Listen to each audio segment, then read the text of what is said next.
Okay. Excuse me. Well, welcome everybody. My goodness, it's wonderful to see so many here. Recognize Linda there from Kelowna in my own club. Bonnie down there in California. Hi. Wonderful. Everybody, Bonnie is a social media coordinator, one of two, as I understand, for the United Square Dancers of America. So it's wonderful to have her with us here. And a plug for you, Bonnie. Saturday is at 11 a.m. Pacific Daylight is your USDA Zoom session on the involvement of USDA in conventions largely. Is that, we got you muted, but maybe we Um, can. it's the focus on our involvement at the United States National Square Dance Convention, which I know a lot of Canadians normally attend. I think you're restricted this year, but also we're going to have the general chairman of the national convention on to answer some of the questions about how they're dealing with the COVID and what they've got planned and all that. So we're real excited about that. Wow, thank you. Okay, that was Saturday, 11 a.m. Pacific Daylight. Yeah, Pacific Daylight. Okay. Yes. Thank you, So Brian. you're very welcome. Um, I I wanted to reiterate that our intent today was to talk about teamwork as relates to promotional opportunities, and uncovered have been some other aspects of teamwork that we can get into, but we've called it teamwork, the essence of our social recreation. I just want to barrel through just a few simple graphics here because they all relate to teamwork. Teamwork as it applies to our activity. Um, Really, everybody, it's through the process of teamwork that we rather attain a level of socialization, a feature that certainly the post-pandemic public is going to be seeking. Let me just see if I can bring up some more graphics here. I get my screen so loaded with information that I get lost on this.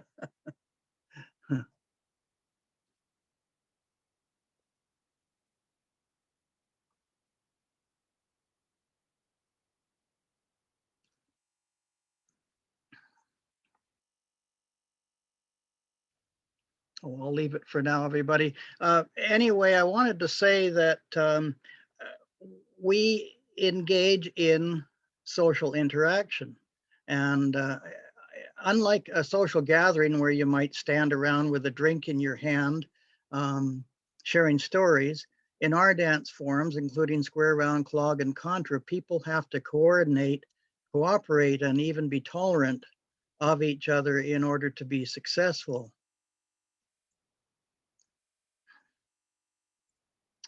Uh, as one who thoroughly enjoys square dancing, teaching it in class to elementary school students, I've experienced that the dance form's requirement for teamwork is something sought after greatly by teachers. Upon assembling thoughts about teamwork for this session, it was realized that there are many different aspects of teamwork that apply to our activity. I was thinking before, I'll see how this goes. Before we proceed with the serious material, I thought it would be fun to show you just a snippet of real teamwork. And that is in January of 2014, our Williams Lake caller, Nick Turner, entertained a square of dancers in his snowy backyard as they attempted to square dance, of all things, in snowshoes. So I'll see if I can get this to play for us here, everybody. One moment, we'll activate it. Sometimes we find that on Zoom, it kind of stutters a bit, so we might have a issue with that. I was just going to play a little bit. It's 2.5 minutes long, which is really too long to go completely through it. Okay, we'll just bring that up here if I can. Sharing the screen with sound. Okay. dancing in snowshoes in Williams Lake, British Columbia. It's, yeah, it's gonna jam up on us. Let's see if we can get her to go.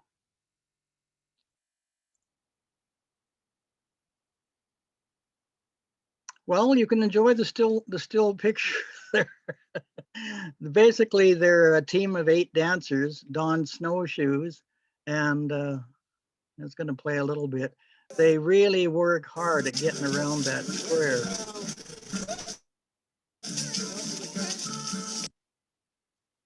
So you can kind of call that the ultimate teamwork, struggling to get around a square in snowshoes. Okay, I won't play that any further. It gives you an idea on and how teamwork can really encompass a lot of different things. Okay, I wanted to turn to really the biggest part of this session, teamwork presentations to the business sector. So what that's about is certainly after a long period of workplace isolation due to the pandemic, where many employees have been working from home. My own wife, although she's retired now, she worked from our living room on a laptop. So they've been working from home where possible. And I think the business world will surely be interested in reintroducing a sense of workplace teamwork and also regenerating a social atmosphere among staff and employees. That's important. Our recreation has something valuable to offer. We can socialize their people and through one of our given dance forms demonstrate that cooperation, coordination is necessary to achieve success, like in business. Taking our dance recreation to the business sector serves to present introductory lessons in their environment rather than asking them to come to us. Now, our BC Federation past president, Ken Crisp, conducted such a corporate retreat a few years back at Whistler, our famous ski location in British Columbia. He reported that the staff and employees were receptive to an introduction to square dancing and enjoyed themselves. But Ken advised that an interfering element was the fact that the dance instruction was preceded by happy hour, where of course liquor was available, and that was incompatible with the event. So obviously any teamwork or socialization dance workshops presented at gatherings of business people have to be substance free, at least before and during the instruction. Now, Ken also reported the business group that engaged him for the retreat reimbursed him very well for his service. Okay, let me see if I can bring up some more graphics here, everybody.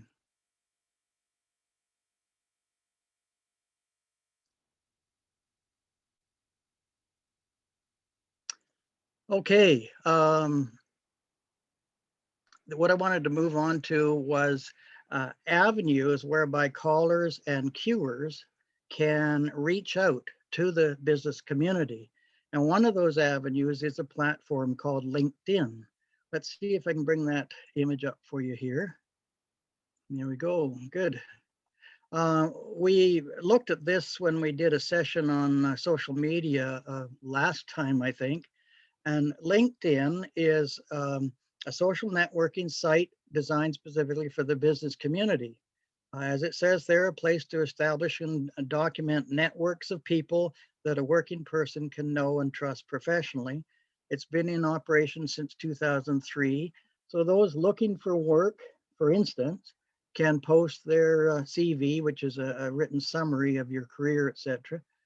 It's a good page for callers and cuers to list their dance instruction availability for businesses and corporations wanting to introduce teamwork. So that's why I bring that up, because it's an avenue for us to access the business community. I have a LinkedIn account primarily intended to tell of my availability for school square dance sessions. Something nice about the LinkedIn platform is that based on your profile, you know, when you establish your page, you set up a profile. based on that profile, they will suggest businesses and corporate contacts that might like to engage your services. So that gives you automatic options to reach out with your lesson offering. I want to thank our valued BC Federation member, Cure teacher up in Williams Lake there, Marianne Turner. She's given me some great input on this subject of teamwork. And regarding the presentation of dance workshops in the business sector, she's posed some questions that I don't think we'll entertain at the moment the answers, but if you want to grab a pen and paper, maybe you could make some notes. Marianne feels it would work best to present teamwork sessions to the business sector with regard to square dancing or contra. She thinks that round dancing and clogging would be quite difficult to teach in a short time, possibly would even embarrass those who can't get it, so to speak, and don't really have the team. The dance forms perhaps don't have the team aspect to them that square and contra do. People would be quite frustrated trying to learn perhaps clogging or round dancing, and we can hear from leaders in those dance forms later. It might be found that square or contra dancing is received better because it's basically involves a walking step.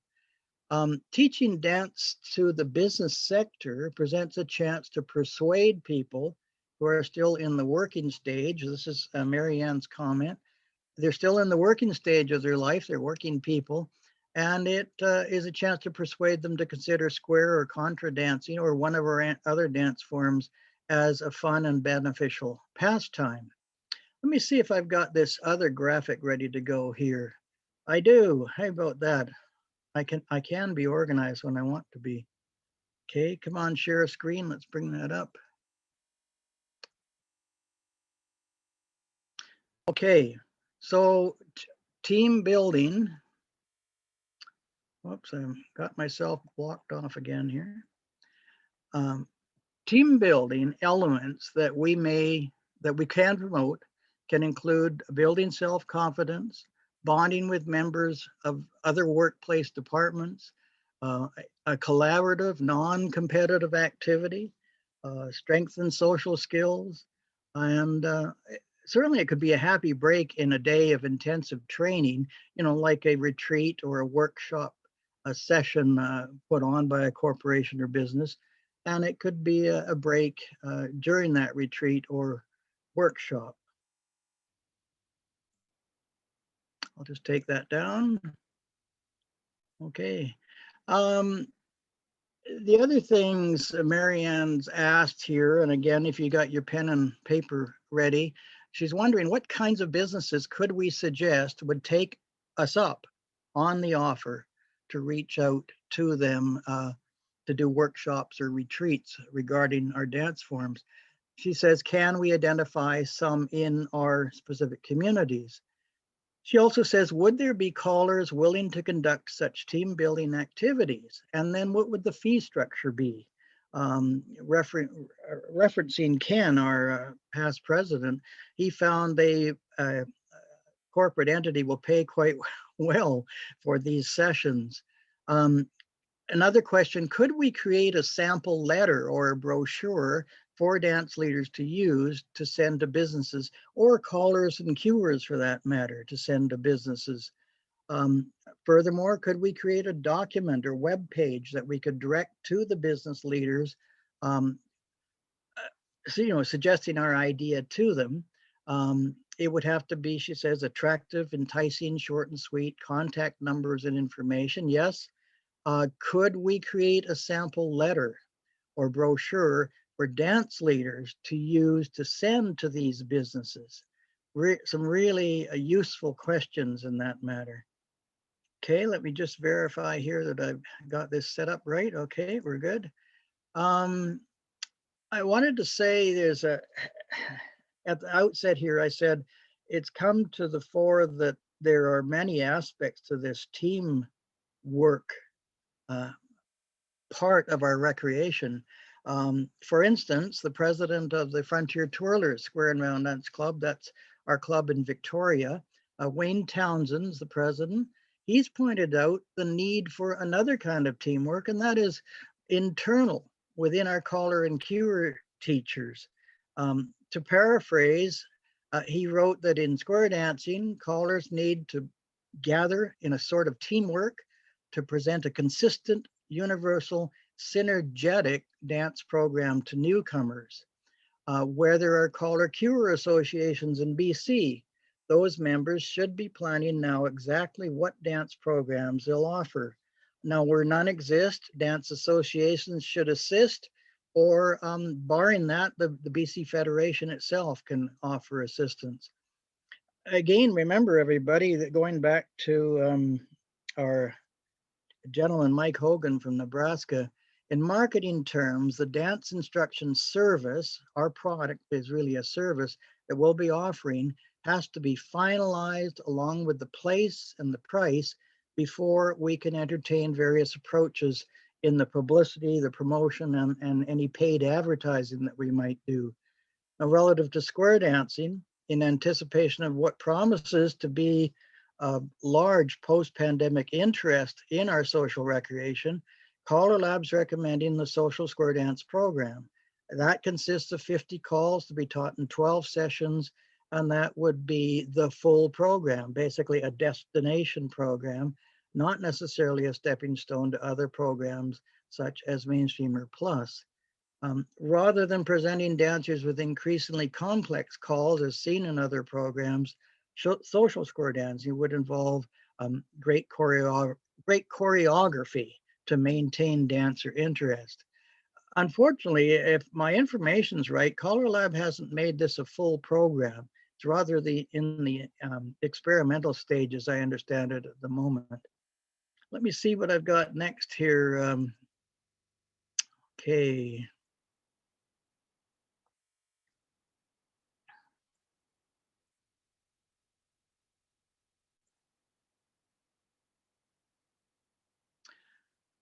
The need for teamwork in establishing online teaching programs for new callers, cuers, and prompters. Um, in the promise of really great post-pandemic interest in our dance forms, we need to recruit new callers and cuers as soon as possible. When they're interested at the earliest stages, we need to reach out and get them involved. Now, thanks to the wonders of the internet, we could start teaching brand new callers and cuers pretty well immediately over systems like Zoom. And for that, we need to identify teams of caller and cuer coaches who will present unified instruction to new prospects. In other words, they need to organize their team and in a spirit of teamwork, have a program in place to receive these persons interested in learning to call and cue. Furthermore, I've mentioned using Zoom to teach. There's a fantastic animated square dance choreography program on the internet known as Call-O-Rama. And that could help new callers develop their skills because it's a kind of a hands-on computerized manipulation of your dancers in an animated form. Jean did a wonderful session with the originator of that program just recently. Let me see, what else have I got here? Okay, this is a good one. I just wish some of this clicking could go faster, but okay. Teamwork as an element of launching publicity, promotion, and paid advertising. Especially relevant, everybody, to the effort we'll all be making to recruit new dancers in the post-pandemic era. There's a need to present a unified, consistent, targeted appeal in a spirit of teamwork, working together. That effort's going to require cooperation between clubs, associations, the BC Federation, with regard to the media outlets to which we'll appeal. It's probably not been thought of much, but different submissions need to be made to different media according to the coverage area or reach that that particular medium has. For instance, the content of a release directed at a community newspaper will be much different from one submitted province-wide through media such as perhaps Global BC, CTV British Columbia, CBC Television, and also CBC Radio in BC. So there's another element about teamwork you may not have thought of, but we don't just do one blanket press release for universal use. We're going to discuss that more, by the way, during our April 15th Zoom session, when we'll address the writing and distribution of press releases. So I pretty much will leave it at that, Jean, and we might as well open the doors for discussion here. Those of you who made some notes there relative especially to Mary Ann's comments, love to hear what you've got to say. Hey, Bonnie Abramson put something in chat. Did you want to discuss that, Bonnie? Can. Yeah. I had to mute myself, sorry. I've spent over 35 years as a conference and event planner as a business, as opposed to just the volunteer work I did. And as that, I was part of a group called Meeting Professionals International. And because they're all over the country, and I know Vancouver especially is a convention destination, I was asked to do a presentation at our local MPI group a few years ago, and I brought square dancers in. That's what they wanted me to talk about. And as I said, at first they were kind of like, well, why are we hearing about this? But what I was able to do is I had, we were able to demonstrate dancing, show them what it was like, but to also talk about, yes, we can be entertainment for your event. As you said, a team building activity, that could be the way to get work out to the people who plan conferences and corporate events. So that could be a contact that way. But also I was able to, relate to them back that we use hotels and convention centers and fairgrounds for our festivals and events. We use nearby hotels to, house the people that come. And so that suddenly clicked in. Well, if you're a sales manager for a hotel, maybe this is a good connection to have, because one, we might get them to bring their event to our area, but also, local hotels could know, who they might call if somebody comes in and says, hey, we're looking for an interactive activity. Maybe we can, do you know a contact for square dancers? Well, by the way, we do. So that's a good network opportunity if you can reach out to groups like that. Bonnie, I assume you were perhaps surprised that they really had no understanding of the dance forms we offer, the nature of it. What do you think? Well, they knew I was a square dancer, but they really, and so somebody who knew that, asked me to do the presentation. People in the audience weren't really quite as aware. And they still had that image of, the hokey pokey in fourth grade kind of image. So we were able, we happened to have Jet Roberts, who was, from my area. He's now moved to Alabama. But, so we could bring in dancers and, show them that, what modern square dancing is, modern music, all of that. But again, it triggered, what really connected with them was the relationship back to what they do for a living, which was either plan events or, sell hotel properties, try to get you to book in their area. So suddenly they had a connection. And it helped me because when I went to book like our state square dance council meetings or, different events, weekend events that we needed a hotel property, it was like, oh yeah, we know who you are. And we've got an idea of what you do. And so it opened a lot of doors in that respect.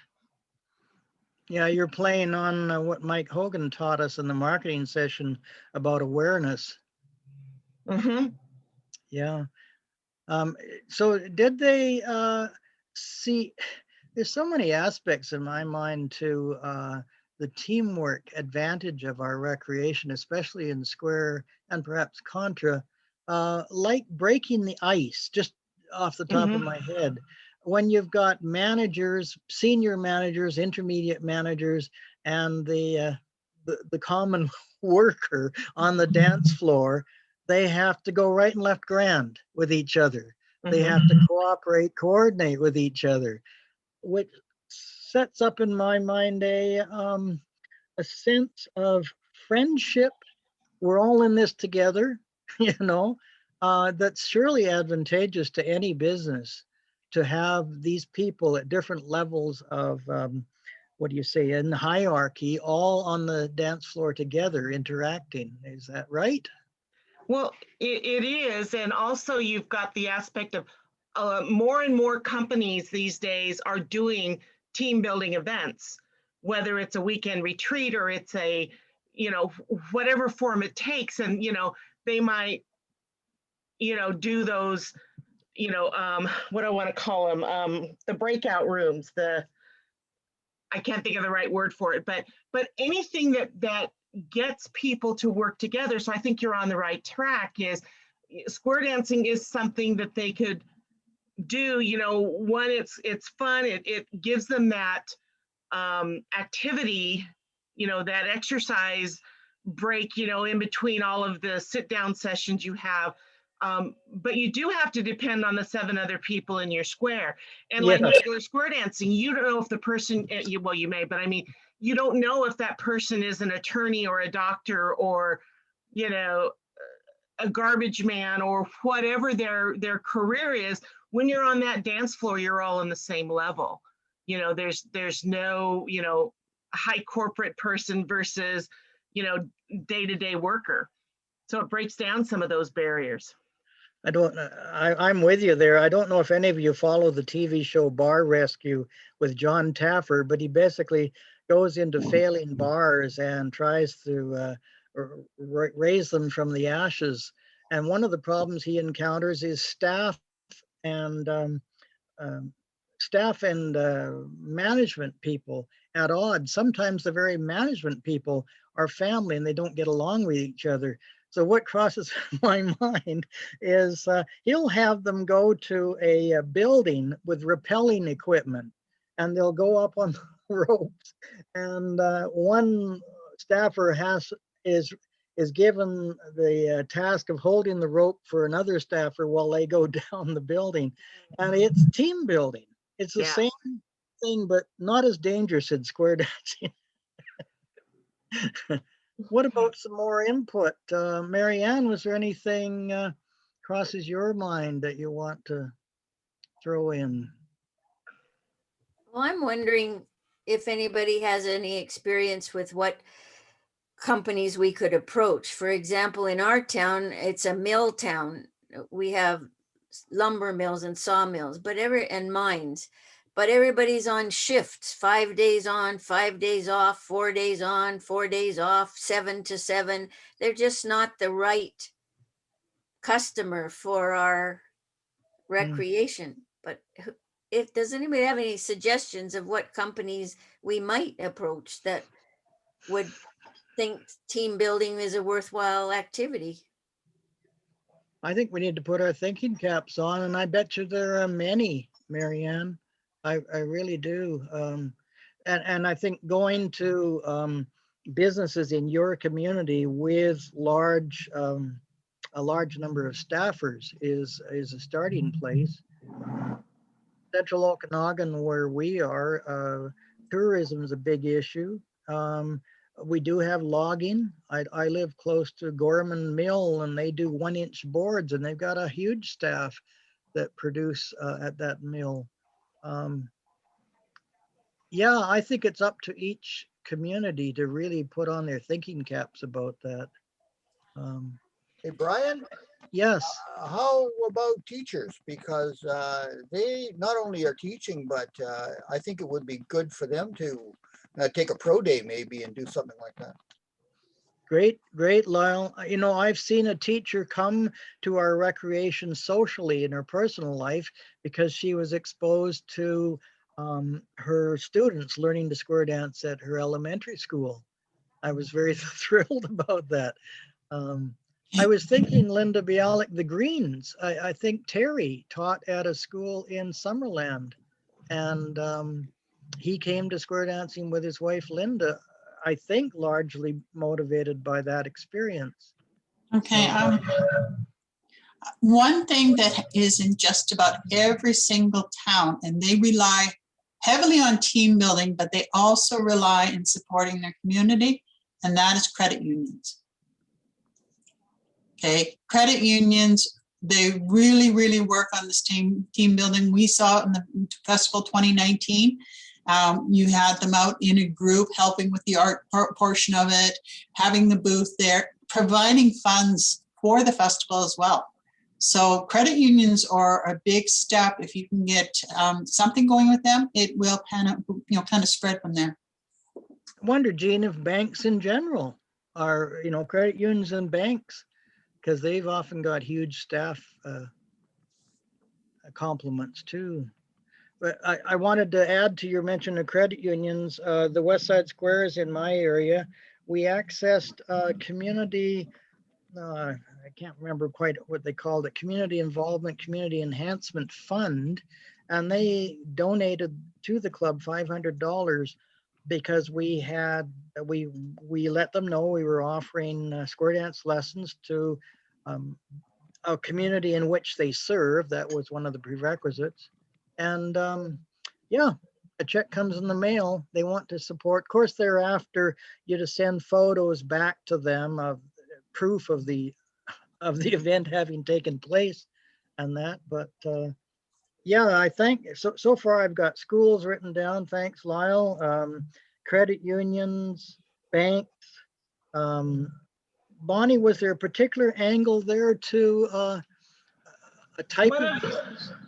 One of the things that we did a few years in California, square dancing was part of the 4th grade curriculum for physical education. Teachers were supposed to do a 2-week program. So through our California youth program, we put together sort of like a 2-week primer. It had music, it had, we gave them CDs that had dance music, but it also had teaching on it from a local caller, and it had written instructions. And we went to the CAFERD, which is the California Association of Health, Physical Education, Recreation, and Dance. And there are similar state organizations across the country. And we did a workshop demonstration where we got the teachers actually up, and taught them modern square dancing, because we had some of them that absolutely were baffled because they were still using really, really, really old stuff from the 40s and 50s. And one teacher, I don't know how many of you remember the old Indian stance, do-sa-do promenade. One teacher was still using that. And she came up to us afterwards and said, "You just made me go regrade all of my finals because I marked them down if they didn't do this, and you're telling me that that's not ever done anymore." So, but it was a way to get, teachers really thinking about modern square dancing as opposed to the hokey pokey. So again, that's another group that you might invite your local teachers to a one-night stand and see if you can get them interested and excited. That might open some doors for some after-school programs. I don't know what all you have in Canada compared to what we have in the States. But again, anytime you can introduce a group of teachers, instructors, whatever, you might also approach things if you have boys and girls clubs, any kind of after-school programs where they have a need to fill time with some of these kids. Again, there's quite a bit of that in the States because, parents are working and they need a place to leave their kids. So, those are places that you might approach and say, "Hey, can we put together a square dance class once a week for you?" Or, whatever works for somebody. Wayne, you had a question? Yes, as far as I'm concerned, Bonnie's hit the nail right smack on the head because 30 years ago, our son was in junior high and he came home and said to my wife, Linda, "Mom, would you please come to the school and teach them how to square dance because they don't know what they're doing," because he was in the teen club at the time. And until we educate the educators, this business of doing the Yeah, exactly. is going to carry on. And I mean, I haven't danced like that since 1954, for crying out loud. Do you Right. mean, Wayne, that they're still dancing to Oh Johnny O? Well, I haven't been there, but you could ask what were they dancing to. Okay, Mary Ann, you had a comment? Yeah, just our experience from up here is we've given quite a few workshops to teachers on professional development days, but what they really wanted was for us to go in and teach their class for them. And so that led us to writing our moving and grooving dance program, which has 12 lessons of square dancing with 3 tips to each one, so that they could do it themselves. We gave them all the music, all the instruction, and that was very helpful. But really, what they wanted was for us to go in and do the work for them. So that didn't work out too well. Are for you us. still allowed to do that in Canada? Because Yes. in California, it's like an act of Congress for teachers to be able to go into schools with the fingerprinting and the background checks and all of this stuff going on, because we used to have a lot of people, callers, that would go into the classroom and do that. And it's become very difficult to get in the door anymore. So that's why it was really important for us to teach the teachers and give them whatever tools we can to make that happen. If if you've got a caller that's willing to go into a school, I'd say take advantage of it if you've got the resources. Not as often as they wanted, though. That's a challenge. Over and over, and we can still go into the classrooms. We still have to do a background check, but the fact is that we were teachers for the school district for over 35 years, so we can get in if we want to. Yeah. Do you have things like community centers that do classes, or community colleges that do courses that are not, because that might be an option, is to look at offering, partnering with the university or with the community center, whatever, to offer a class similar to them offering a knitting class or a whatever kind of class. It would just be one that's, and if you can do it through a school, they might be able to get, credit for it, physical education credit. And if it's done just independently, again, it's a way to enhance your exposure, and they'll help you advertise the class that you're offering. I appreciate what was said earlier there, Bonnie. I at least before the pandemic, I have been teaching in elementary schools, K to 6 grades. And I did initially go through a criminal background check. And the subsequent situation there is I find the principals become so enamored with the dance instruction and how well it goes over in the schools that they pretty well give me a blank check, so to speak, to go to other schools on their recommendation. The other thing I wanted to squeeze in is talking about the image side and how parents don't realize what the kids learn in the modern version of square dancing. I have the kids dance, at least the lower grades, to Gummy Bear and Hamster Dance. And gee, the rhythm in Michael Jackson's Thriller is just excellent for square dancing.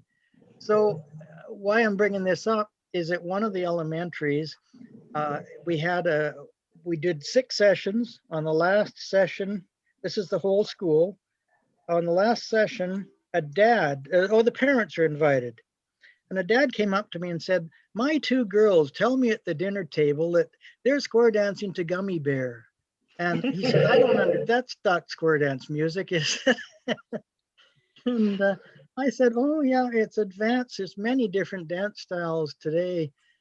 So when it came time, he witnessed his 2 girls on the dance floor moving to the rhythm of Gummy Bear and just having a great time. So there is an education needed. The parents, they don't, that's a disadvantage of teaching in the schools. in that the parents aren't usually there unless you have a wind-up day. And so the kids go home and the parents are like, what, you learn square dancing? And I'm sure they're thinking of old Johnny O, you know? So it's hard to get the parents educated when you've been working with the kids. Anybody else on? A number of years ago, I helped out one of the teen callers. And we did a couple of days in early September. We went around to a number, I think 4 schools, to introduce square dancing. And the caller got very frustrated because a lot of the kids would not join in. And when I went up and asked them, it had to do with nationalities and customs. And not allowed, the girls are not allowed to touch boys' hands.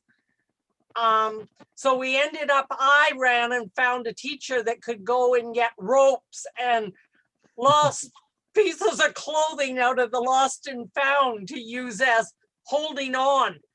But that is another issue that we have come across. Oh, interesting. In a couple of different areas, not only with the children, but in some of the square dance clubs. It depends on the facility that you are dancing in, whether they will even walk through the door. If the door faces the wrong way, the address has got the weird number in it, the color of the building. So, I mean, these are little things that make a difference as far as trying to encourage people to come. They might like to try the activity, but if there's a negative vibe, they can't. Interesting. I appreciate that, Diane. Yeah. I know there was a club in Burnaby. Was it the Norburn Twisters or something like that? The makeup of their community, they had a large influx of East Indian people, and it really changed the cultural makeup of the community they were serving. And they did fold, but I was almost ready to suggest that they issue their pamphlets in what would the appropriate language be, Hindi or something. It just that they were so frustrated that the makeup of their community had changed in that sense. I really appreciate what you've said there on the issue of kids and cultural differences affecting maybe touching. I've seen many a child come to the sessions I've done wearing gloves. But you know, it doesn't last too long. I usually do 6 sessions overall. And maybe by the 3rd session or so, the gloves come off because they see everybody else is doing right and left grands and square throughs with no gloves on. So I really appreciate hearing that. Anybody else? But we've always had schools available to us as a place to go to try to recruit. But I don't ever see any results of getting the kids to come to the club in any great large numbers. They come to their class at school, they do it, they enjoy it, and then that's the end of that. I would like in our area to focus our attention on those people perhaps who are still working. That means they're younger than we are, or a little bit older. I really want to spend my effort there because we always have taught children, we still do, and we try to go and give workshops all the time, but it's not resulting in a growth of our club except for 1 or 2 exceptions. I agree, Marianne. You can maybe help change their overall image in the future of square dancing, but I agree. And one of our sources we had has been homeschooling. We have a group of young people who are toward the end of their homeschooling, grade 10, 11, 12 or so, and they've come and they use it as their PE requirements for homeschooling, but they love it and they really enjoy it. but then they darn well go off to college. Yeah. And then they have the nerve to get married. And our latest one just had a baby. So I mean, you know, Yeah. that it isn't really working for us either, except for a few months. Or do you offer on-site babysitting? Well, yes, everybody would be happy to hold the baby, but What's Uh, the hi, all. possibility of I was just, having families sessions? Okay, go ahead, Bill. okay, I was just kind of thinking along those lines, but you know, when they take it in school, they have so much fun that they come back 60 years later and Well, start over again. But